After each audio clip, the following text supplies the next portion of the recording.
Quando eu estava na pré-adolescência, eu queria virar uma ginasta. Haviam pessoas que afirmavam que os ginastas são as pessoas que mais têm controle sobre o corpo. Eu havia aprendido que quem controla o corpo controla a mente. Eu estava em uma fase em que controlar o corpo era algo importante. E eu comecei a treinar isso. Eu comecei a treinar muito. Eu treinava muito em casa, treinava elasticidade e participava de aulas especiais sobre isso lá no colégio. Só que eu não era muito boa nisso, não. Eu não conseguia dar aquelas piruetas, sabe? Que as outras alunas conseguiam. Eu dava o meu melhor.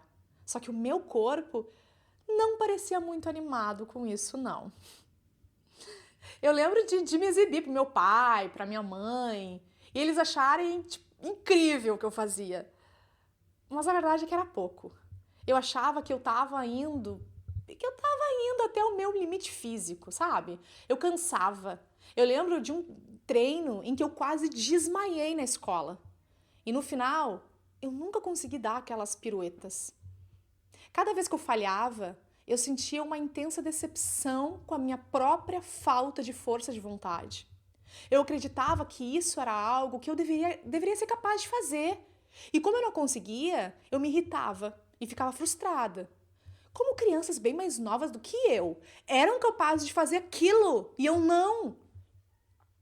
E foi o momento em que eu dei o significado de que havia algo errado comigo. Que eu não tinha autodisciplina para treinar o suficiente e que meu corpo não era tão bom quanto o das outras meninas do colégio. Eu me torturei. E quanto mais eu me torturava, mais irrealista as minhas expectativas se tornavam. É provável que em algum momento da tua vida tu tenha tentado mudar o teu comportamento por pura força de vontade. E é bem provável que tu também tenha falhado. Não se sinta mal, não. Isso é o que acontece na maior parte do tempo. A maioria das pessoas pensa em autodisciplina em termos de força de vontade. Se a gente vê alguém que acorda, sei lá, às 5 da manhã, e aí todos os dias toma um suco verde de clorofila em jejum e religiosamente, antes de cada refeição, espreme seu suco de limão e toma puro, come um pratão de salada crua, medita todos os dias, vai correr ainda por cima como hobby. Será que essas pessoas estão conseguindo fazer tudo isso porque existe algo insaciável dentro delas? Um monstro interno que as obriga a se torturarem de maneira a serem escravas e fazerem tudo certo, não importando o que aconteça? Parece que sim, né? Mas não é verdade. Porque se tu realmente conhece alguém assim, tu vai notar algo realmente assustador sobre essas pessoas. Elas fazem isso porque elas gostam. Se tu considerar a autodisciplina apenas como pura força de vontade, tu já está fracassado. Porque se tu considerar que precisa apenas de mais força de vontade, tu vai se julgar quando essa força de vontade não vier. E é provável que ela não venha. A força de vontade, ela funciona como um músculo. Se você trabalha demais, fica fadigado e cede. Eu vou te dar um exemplo. Na primeira semana que tu tá com uma nova dieta, ou um treino de exercícios, ou uma nova rotina matinal, e aí as coisas correm bem, não é? Só que chega a segunda semana ou a terceira semana, e aí tu já tá de volta a seus velhos hábitos. Tu já viu isso acontecer na tua vida? Na minha já. Da mesma forma que tu não pode simplesmente entrar em uma academia pela primeira vez e levantar 100 quilos, tu também não pode simplesmente começar a acordar às 5 da manhã e decidir ter talentos de ginastas de uma hora para outra. Não funciona. Para ter uma chance de sucesso, a tua força de vontade deve ser treinada constantemente por um longo período de tempo. Mas isso nos deixa com um enigma. Se vemos a autodisciplina em termos de força de vontade, isso cria uma situação desafiadora. Para construir força de vontade, precisamos de autodisciplina por um longo período de tempo. Mas para ter autodisciplina, precisamos de enormes quantidades de força de vontade. Então, o que é que vem primeiro? O que a gente deveria fazer? Como que a gente começa? Ver a autodisciplina em termos de força de vontade cria um paradoxo pela simples razão de que isso não é verdade. Construir autodisciplina em sua própria vida é um exercício completamente diferente. Nossos comportamentos não são baseados em lógica ou ideias. A lógica e as ideias, elas podem influenciar nossas decisões, mas em última análise são os nossos sentimentos que determinam o que a gente faz. Nós fazemos o que é bom e evitamos o que é ruim. A única maneira pela qual podemos fazer o que consideramos certo, mas que não é tão confortável assim de fazer, é através de um impulso temporário de força de vontade. A gente nega a nós mesmos, nossos desejos e sentimentos, e ao invés disso, fazemos o que é certo. Ao longo da história, a gente já viu evidências de autonegação. Para ser uma boa pessoa, tu tinha que não apenas negar a si mesmo qualquer prazer, mas também tu tinha que mostrar sua disposição para sentir dor. Tu já deve ter escutado histórias de monges se flagelando e se trancando em quartos por dias, não comendo ou mesmo sem falar por anos a fio. Tu já soube de histórias de exército de homens se jogando em batalhas por pouco ou nenhum motivo. Tu tinha pessoas se abstendo de sexo até o casamento, ou outras pessoas sacrificando seus filhos por algo maior. Pois aí está a abordagem clássica e daí que vem essa força de vontade, igual a autodisciplina. Ela opera na crença de que a autodisciplina é alcançada através da negação ou rejeição de emoções. A antiga abordagem que origina essa forma de pensar, ela fundia o conceito de força de vontade, ou seja, a capacidade de negar ou rejeitar os desejos e emoções de alguém como a moralidade. Alguém que pode dizer não a uma pizza de 4 queijos com bacon é uma boa pessoa. A pessoa que não pode é um fracasso de ser humano. Fundido em nosso sistema de crenças, raiz seria como? A autodisciplina é igual à força de vontade, que só seria possível com a autonegação e, por fim, emergiria uma boa pessoa. Essa fusão entre força de vontade e o que é moral teve suas boas intenções. Porque se a gente deixasse os nossos próprios desejos superficiais e instintivos aflorarem, a gente ia agir no automático. Todos nós nos tornaríamos completos idiotas. Os grandes líderes, reis, as grandes autoridades, eles pregaram o conceito de virtude, que envolvia suprimir os sentimentos em favor da racionalidade, negando os nossos impulsos em favor do desenvolvimento da força de vontade. E a abordagem clássica até que funciona.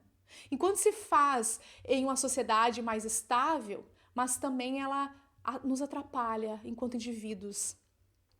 A abordagem tem o efeito paradoxal de nos treinar para nos sentirmos mal com todas as coisas que nos fazem sentir bem.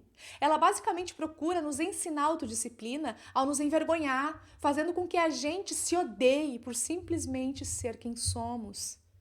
Disciplinar as pessoas através da vergonha funciona por um tempo, mas não a longo prazo. Por exemplo, talvez a fonte mais comum de vergonha do planeta seja o sexo.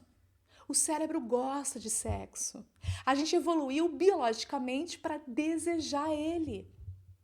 Agora, se tu cresceu como a maioria das pessoas, especialmente se tu for mulher, há uma boa chance de que tu tenha aprendido que sexo era uma coisa tão perversa que te corromperia e fazia de ti uma pessoa horrível.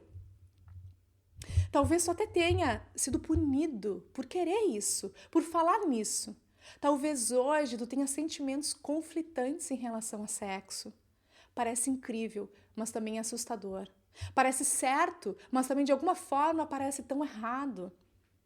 Como resultado, tu ainda quer sexo, mas também arrasta muita culpa, ansiedade e duvida de ti mesmo.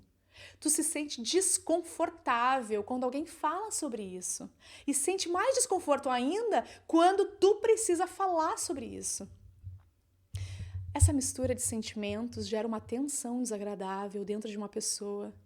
E com o passar do tempo, essa tensão cresce. Porque o desejo do sexo, ele nunca desaparece. Enquanto o desejo continua, a vergonha cresce. E aí, essa tensão se torna insuportável e deve se resolver de duas maneiras. A primeira opção é exagerar. A tensão, ela se tornou tão grande que a gente sente que a única maneira de resolver ela é fazendo tudo de uma maneira espetacular. É onde surgem as orgias, infidelidade, desenfreada, violência sexual. Só que o exagero não resolve a tensão, apenas chuta a lata na estrada. Porque depois de tudo, a vergonha e a culpa voltam. Então, se o exagero não funciona, o que acontece com a outra opção? Bem, a única outra opção para escapar dessa tensão interna é entorpecer ela. Se distrair da tensão, encontrando uma tensão maior e mais palatável. O álcool é comum. Festas e drogas também, é claro. Assistir 14 horas de televisão por dia pode ser outra opção. Assim como comer de forma compulsiva todos os dias. Às vezes, as pessoas encontram maneiras produtivas de se distrair da vergonha. Elas correm ultramaratonas ou trabalham mais do que todo mundo horas a fio em um ritmo frenético. Então, essas pessoas, ironicamente, muitas das pessoas que passamos a admirar por ter força de vontade desumana, elas usam a autonegação e é até fácil quando no fundo você se odeia. Só que a vergonha não pode ser adormecida. A vergonha muda de forma. A pessoa que se exercita sempre para escapar de uma autodepressão, ela vai acabar encontrando maneiras de se aborrecer por seus hábitos de exercício. E logo, o que começou como uma notável, saudável, ela vira uma desconformidade corporal. Já viu essas pessoas que ficam com o braço do Hulk depois de tanto hormônio que injetam? Da mesma forma, o superempresário que transmuta sua vergonha para o trabalho acaba desenvolvendo vergonha de sua produtividade a ponto de não conseguir ir para casa mais. Ele está com medo de fazer isso. Qualquer minuto não produtivo parece uma falha insustentável. Enquanto o resto da sua vida se desfaz ao seu redor, ele só se preocupa com planilhas e números. É por isso que as pessoas mais intransigentes costumam ser as mais comprometidas. É por isso que os gurus mais espiritualmente iluminados são também os que muitas vezes extorquem seus seguidores. É por isso que os políticos mais rígidos em relação à lealdade e ao patriotismo são muitas vezes os que são acusados de lavagem de dinheiro. Eles estão fugindo de seus demônios. E uma maneira de fazer isso é criar demônios mais brilhantes e socialmente mais aceitáveis. A autodisciplina, baseada na autonegação, não pode ser sustentada a longo prazo. Ela só gera maior disfunção e, em última análise, resulta em autodestruição. A realidade que a abordagem clássica gera é autonegação, gerando disfunção emocional que gera autodestruição. Tudo isso por trás da criação de um personagem disciplinado. E aqui está o problema com tudo isso e é tão óbvio. Tu pode querer ir para a academia, mas a menos que ao final do seu treino tu não se sinta bem de alguma forma, vai acabar perdendo a motivação, ficar sem força de vontade para ir. Tu pode parar de beber por um dia ou uma semana, mas a menos que tu sinta a recompensa de não beber, tu eventualmente vai voltar a beber. É por isso que minha vontade de virar uma ginasta e treinar por alguns dias não produziu benefícios tangíveis, não produziu bons sentimentos. não produziu nada além de miséria e delírio. Foi um exercício de autoabuso. Portanto, minha força de vontade acabou e minhas emoções assumiram o controle. Me levaram a quase desmaiar. Qualquer abordagem emocionalmente saudável da autodisciplina deve trabalhar as suas emoções e não contra elas, sempre a favor. A autodisciplina não é baseada na força de vontade ou na autonegação, mas na verdade é baseada no oposto, é baseada na autoaceitação. Vamos dizer que tu tá tentando perder peso e seu grande problema é que tu adora tomar cerveja no final do dia. Tu é um viciado em cerveja. Tô usando cerveja, tá? Mas podia ser pão, doce, massa, hambúrguer, qualquer outro tipo de comida ou bebida. Tu tentou parar usando a força de vontade. Tu já tentou dietas com seus amigos. Tu disse pro seu parceiro que tu não ia comprar mais cerveja. Mas nada funcionou. Na maioria dos dias, tu acaba com uma garrafinha de cerveja gelada nas mãos. E você se odeia por isso. E esse é o seu primeiro problema.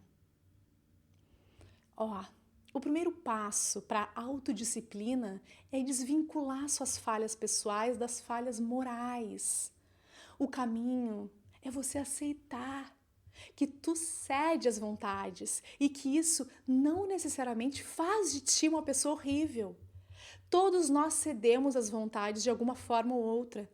Todos nós sentimos vergonha. Todos nós deixamos reinar nossos impulsos. E todos nós gostamos de uma cerveja gelada de vez em quando. Esse tipo de aceitação é muito mais complicado do que parece. Nós nem sequer percebemos todas as maneiras pelas quais nos julgamos pelas nossas falhas. Os pensamentos estão constantemente fluindo e, mesmo sem perceber, tem uma voz falando dentro de nossas cabeças. Eu sou uma pessoa horrível. Eu estraguei esse projeto do trabalho porque eu sou uma pessoa horrível. A cozinha tá uma bagunça porque eu sou uma pessoa horrível. Outras pessoas são boas nisso, mas eu não sou porque eu sou uma pessoa horrível. Todos provavelmente pensam que eu sou uma idiota porque eu sou uma pessoa horrível. Talvez tu esteja fazendo esse auto-julgamento agora, enquanto me escuta, dizendo para si mesmo: eu me julgo assim o tempo todo, porque eu sou uma pessoa horrível. Presta atenção nisso. Há um tipo de conforto que vem desses auto-julgamentos. Isso porque eles nos aliviam da responsabilidade de nossas próprias ações. Se eu decidir que eu não posso desistir da cerveja porque eu sou uma pessoa horrível e acredito que seja uma pessoa horrível, pois a voz na minha cabeça não para de dizer isso, então, tecnicamente, está fora das minhas mãos. Não é isso? Isso implica que não há nada que eu possa fazer sobre os meus desejos ou compulsões.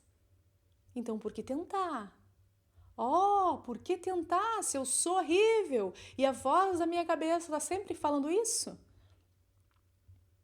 Há um tipo de medo e ansiedade que surge quando renunciamos às nossas crenças e nosso próprio ser horrível. Nós realmente resistimos a aceitar a nós mesmos porque a responsabilidade é muito assustadora. E também porque sugere que não apenas somos capazes de mudar nosso futuro, e a mudança é sempre assustadora, mas que talvez tenhamos desperdiçado muito do nosso passado. E isso nunca é bom. E tem outra armadilha. Quando as pessoas aceitam que não são pessoas horríveis, mas então decidem que são pessoas horríveis por não terem percebido isso anos atrás, Uma vez que a gente consegue desassociar nossos julgamentos morais, uma vez que a gente decide que só porque algo nos faz sentir mal não significa que somos ruins, nos abre para novas perspectivas. Por um lado, sugere que as emoções são meros mecanismos de comportamentos internos que podem ser manipulados como qualquer outra coisa. Assim como colocar o fio dental do lado da tua escova de dentes faz com que tu use o fio dental todas as manhãs. Uma vez que os julgamentos morais são removidos, se sentir mal porque recaiu nos biscoitos crocantes pode simplesmente ser um lembrete ou um motivador para resolver o problema secundário. A gente deve abordar o problema emocional que a compulsão está tentando entorpecer ou encobrir. Você toma litros de cerveja compulsivamente, come biscoitos recheados com chocolate toda semana. Por quê? Bem, comer, especialmente comida açucarada, é insalubre, é uma forma de se entorpecer. Cerveja também é. Traz o conforto do corpo. Às vezes é conhecido como o comer emocional. E da mesma forma que um alcoólatra bebe para escapar dos seus demônios, o comedor come para escapar dele. Então, quais são os seus demônios? O que é essa vergonha? Encontre, enderece. E o mais importante, aceite. Encontre aquela parte feia e profunda de si mesmo. Enfrente-o de frente. Permita-se se sentir todas as emoções desagradáveis que vêm com ela. Então, aceite que isso é uma parte de você que nunca vai embora. E tá tudo bem. Tu pode trabalhar a favor disso e não contra.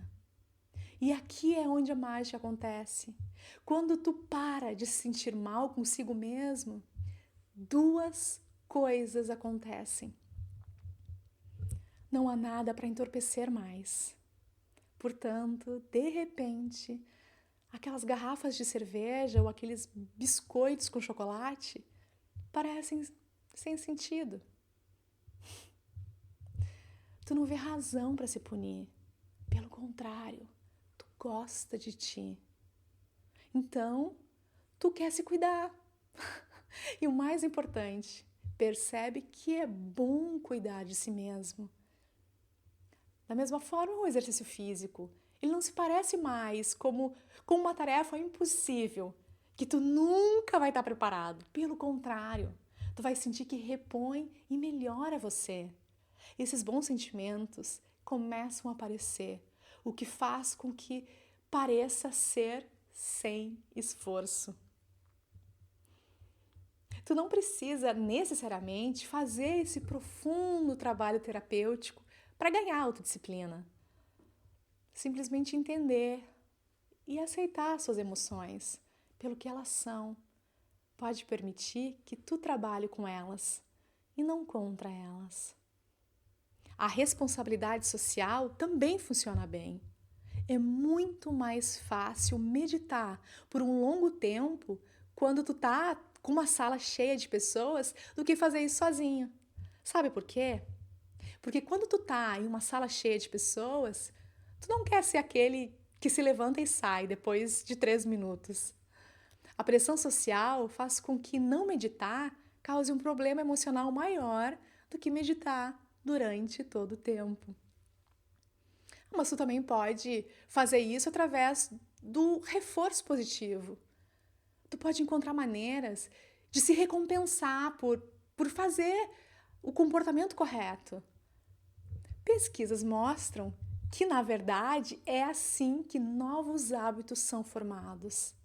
Você faz o comportamento desejado e depois se recompensa por isso.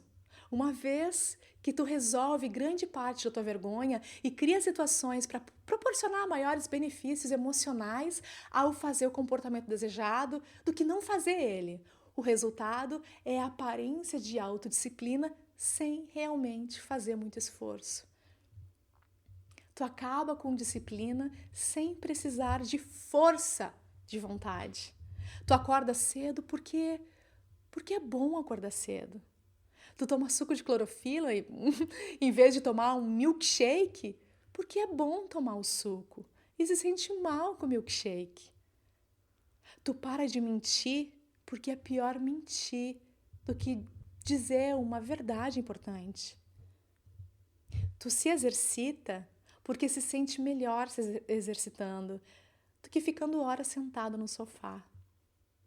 Não é que a dor vai embora. Não. A dor ainda está lá. Só que a dor agora tem significado, tem propósito. E isso faz toda a diferença. Tu trabalha com a dor e não contra ela. Tu a persegue em vez de fugir dela. E com cada perseguição, tu fica mais forte, mais saudável e mais feliz. E eventualmente, do lado de fora, vai parecer que tu tá fazendo um esforço monumental, que tu tem esse interminável reservatório de força de vontade. Só que, no entanto, para ti, não vai parecer nada. E estará sendo recompensador.